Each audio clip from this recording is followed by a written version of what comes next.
Esu baigusi bakalauro vaidybos, 3 metus mokinausi Vilniuje ir po aktorystės dar daugelį veiklų dariau, įskaitant ir filmavimus, ir darbą su vaikais, reklamas, bet buvo galbūt per mažai veiklos, nes Lietuvoje labai sunki šita sfera yra.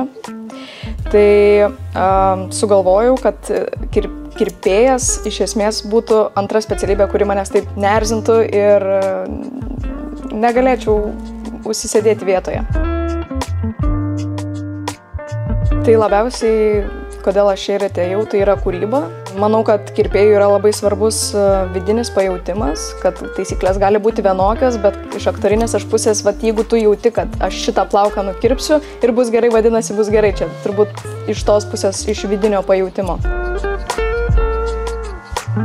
Šiuo metu labiau dirbu su vyriškais kirpimais, su barberiais, bet po biškį tenka susidurti ir su moteriškais kirpimais, fenavimu, dažymu. Emilija dalyvavo ir čempionate Rygoj tarptautiniam ir laimėjo 1. vietą, tai tikrai labai kūrybinga. Tai yra visiškas emocinis vidinis pasiruošimas psichologinis dirbti su meistru. Ir mes turėjome tik mėnesį laiko pasiruošti.